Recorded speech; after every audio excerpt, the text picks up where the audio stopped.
back to another episode of the Who Are You to Lead Anyway podcast. I think this is episode 104. This is the place where we master the skills we need to navigate leadership and life with much more ease and less angst. How are you doing today? I hope that you are doing well.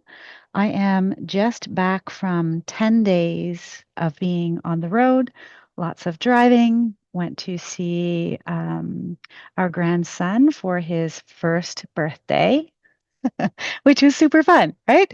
So just spending time with family was amazing for the first weekend. I guess it was so we left a week ago on the Thursday. And so we got there late on Friday night, but we spent Saturday and Sunday with family. And that was great. We had this, I mean, it's always so amazing to just see these little ones experience, their first birthday cake and enjoying all of that. My grandson had like chocolate all over his face. He thought it was the most delicious thing in the world. It was great. And then, as life happens sometimes, I ended up getting quite ill, and as did my husband a couple of days after that, which was less than fun. And then we still had this travel to do, right? So we had well, we didn't have we had an 8-hour drive to go from where we were in New Brunswick to Montreal for more family visit and family time.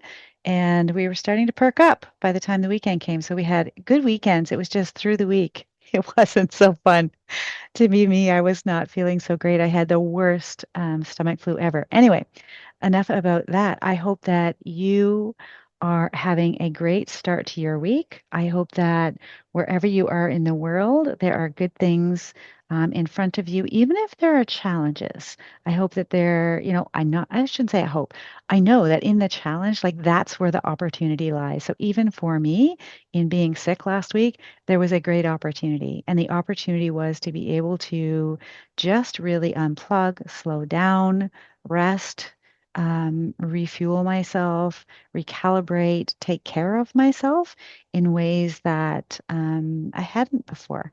So I think that there is always an opportunity for us in whatever it is that we are experiencing. I've said this before and I'll say it again, like everything is for us in some way here on this beautiful experience that we're having of this human life at this point in time. So all that to say, today I want to dive into a topic that many that are on the minds of many aspiring leaders, which is this notion of like, how do you know when you're ready to lead?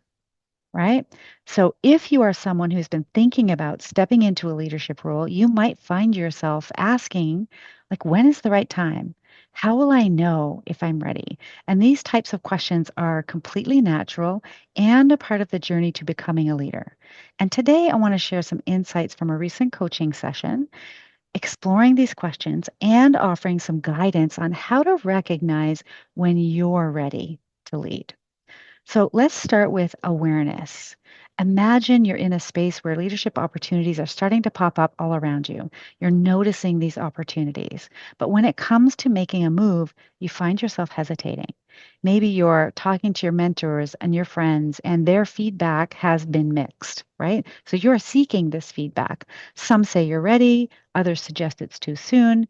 It's a confusing place to be. And I don't know if you've noticed, but everyone has an opinion. So, for example, my client shared that their experience of an opportunity that came up for them. And after talking to their mentors, they decided they were not going to apply, believing that it was too soon for them. Now, this was partly due to the organizational culture, which emphasized a lengthy process before taking on leadership roles.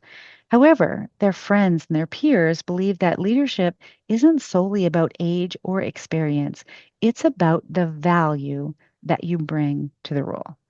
Now, I agree. And leadership is fundamentally about intention and motivation.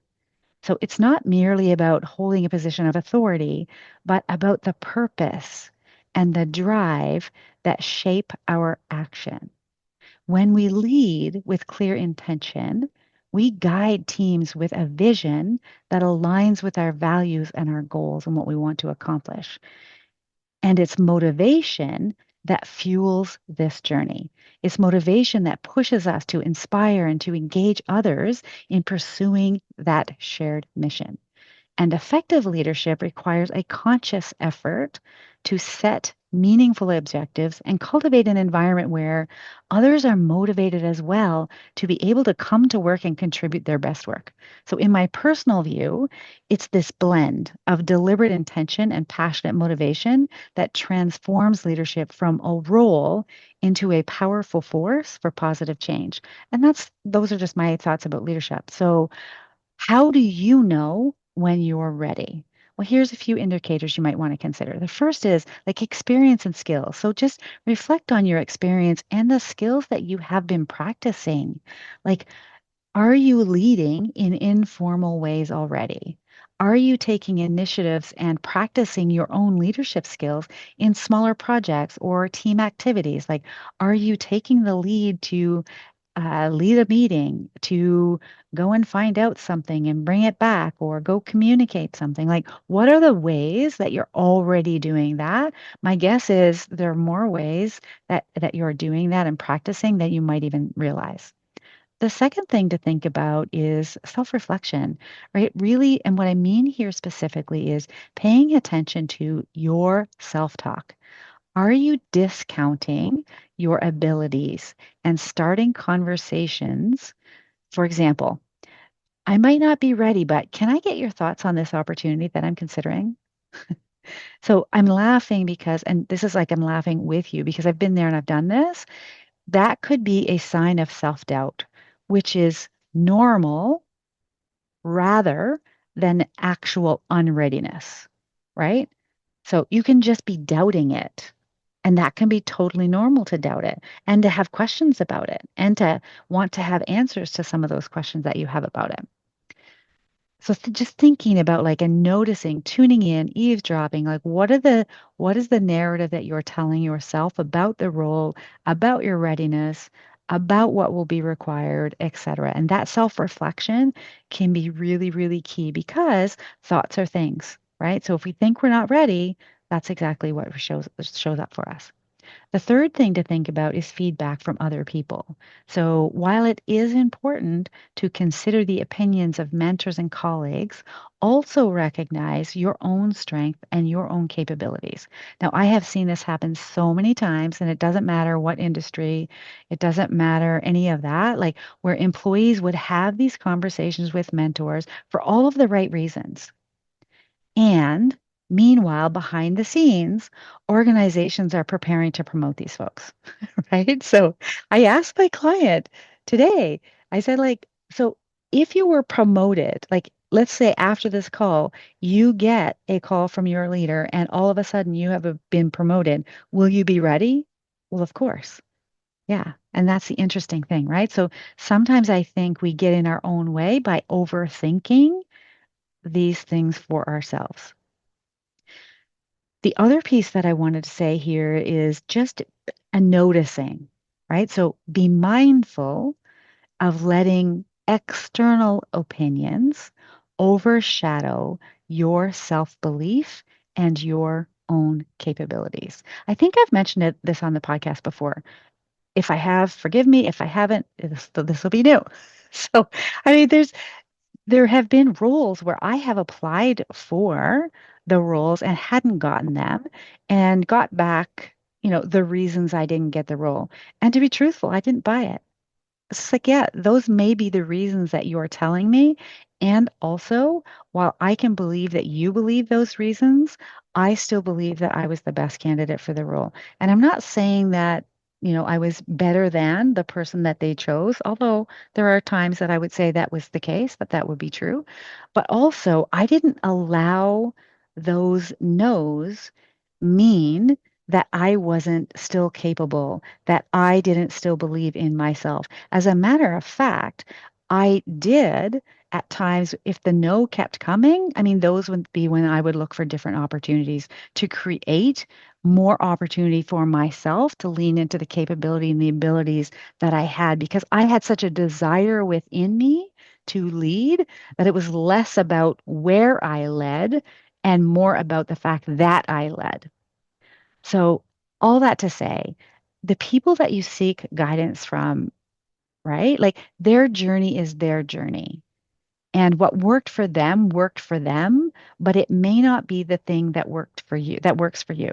And things are changing, right? Like organizations are noticing that they have these long tick boxes of lists of things that they want to have fulfilled before they promote someone. And that's all well and good, but I have seen it so many times where it's like, okay, let's chuck that out the window because now nobody's saying yes to this, even though we're offering that and we need to hire somebody externally and they don't have that, right? So not everything has to be a process where everyone has to go through, you have to do this and do this and do this and do this. The fact of the matter is, when you have someone that is willing to be able to do that, whatever it takes to be able to learn whatever they need to learn to be successful, they'll do that. So I think this brings me to like, let's explore whatever your concerns are for you. Because listen, it's natural to have concerns about stepping into a leadership role. And it's important to explore your own concerns specifically. So, for example, I have many coaching clients, but one of my clients was concerned about whether the team and others there would support them as they learned, right? Or they were concerned, like, do they expect me to know everything right now? And then another client had concerns about, well, I think I'm too old to be leading this group of young people. And then I had another client who said, well, I think I'm too young to be leading this group of people because they're older than me.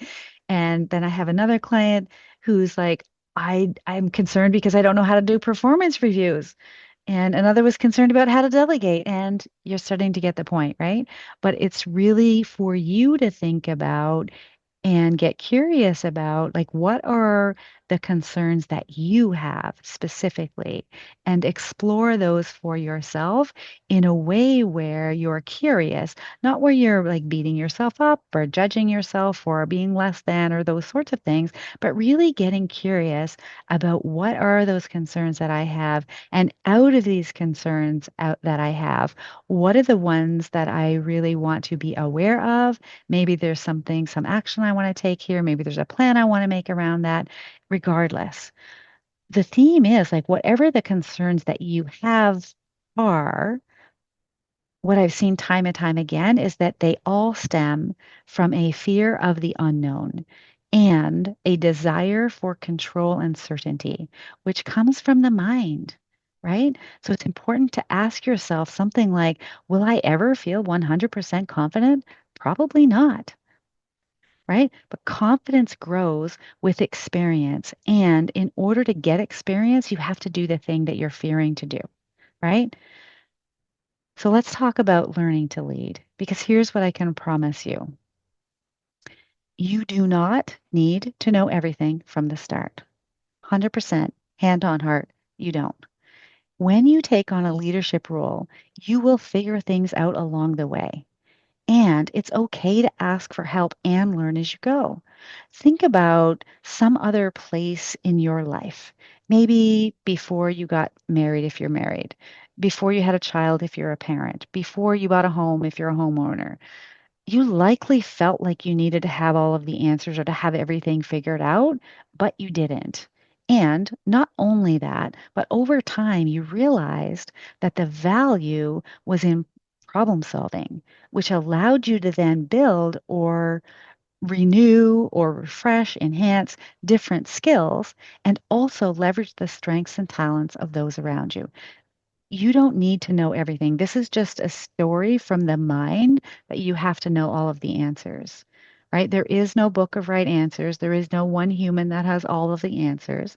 It's more about thinking about how can I resource myself so that I can support myself and my team and my organization in doing like what's the highest and best good to be doing for what we're doing here, the work, right? Not knowing everything as a leader can be highly beneficial.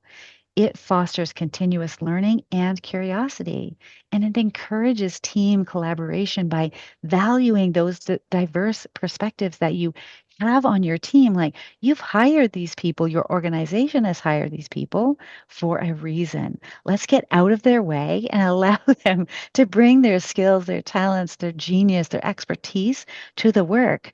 And meanwhile, all of this way of leading is driving innovation by promoting creative problem solving, right? So I talked about it. I think I touched on it earlier, this idea of changing the narrative. So if you are questioning your own readiness, it might be time to change your narrative. Start believing in your capability to lead.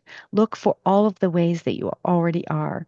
Reflect on the times when you've successfully navigated challenges, you've led projects, even if it's informally, even if it's in the home, like maybe it's some sort of camp or volunteer thing that you did when you were a teenager, right? What are the ways that you've done that informally? And at the underneath that, like understand every leader starts somewhere.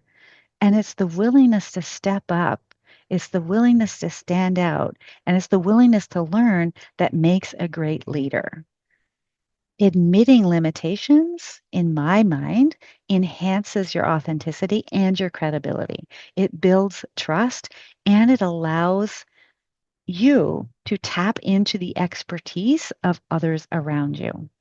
So let me share a bit of a personal story. So when I was first, if I like air quotes, made a leader, I had no prior experience leading people.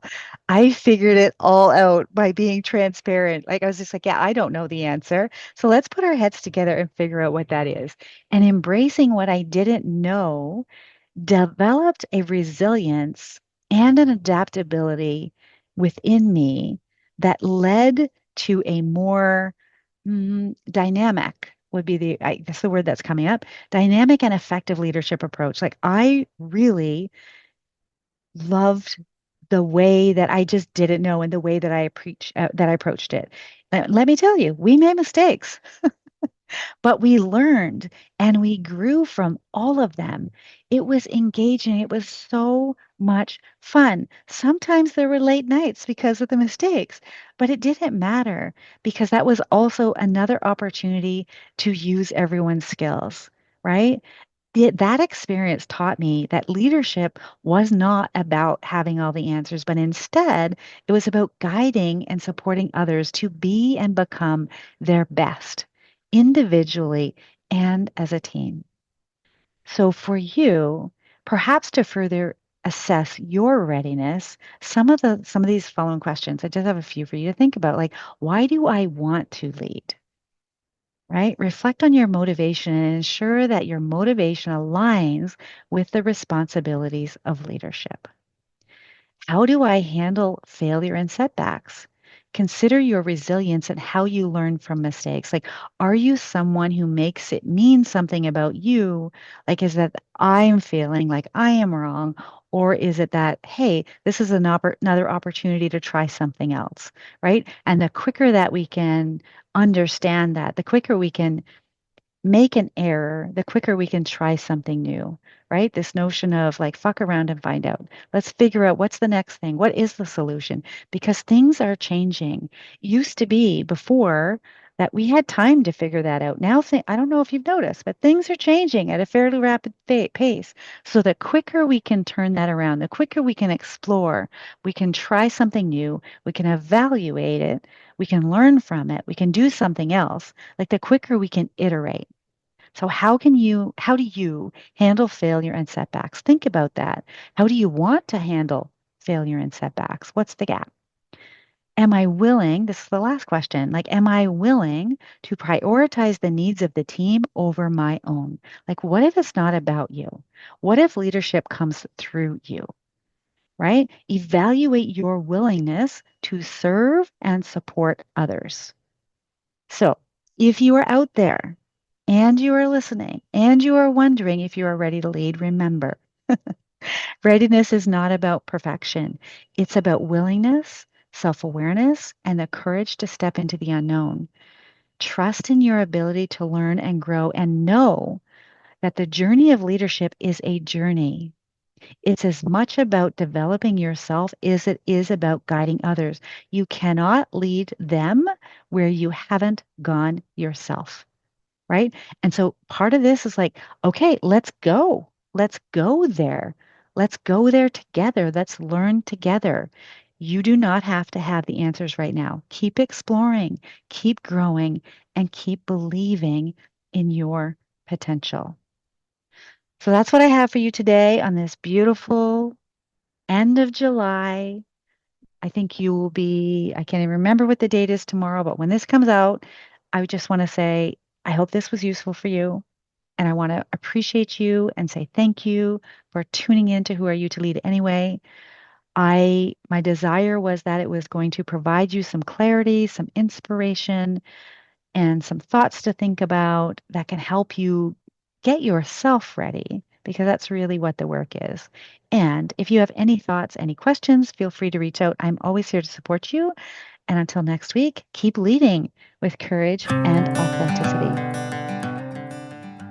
Hey, leader. Thanks for tuning in to the Who Are You to Lead Anyway podcast. I hope today's episode inspired you to embrace your authentic leadership journey.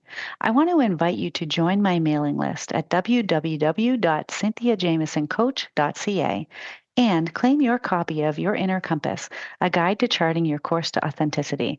This guide will help you understand what truly matters most to you. My vision is to empower individuals to live and lead lives in harmony with their core values, become catalysts for positive change, and navigate transitions, all while fostering connection and belonging in the world. Lastly, your feedback shapes this show, so I would be honored if you would subscribe, rate, and review. Thank you so much for being a part of this community dedicated to authentic leadership. Together, let's make a meaningful difference in this world.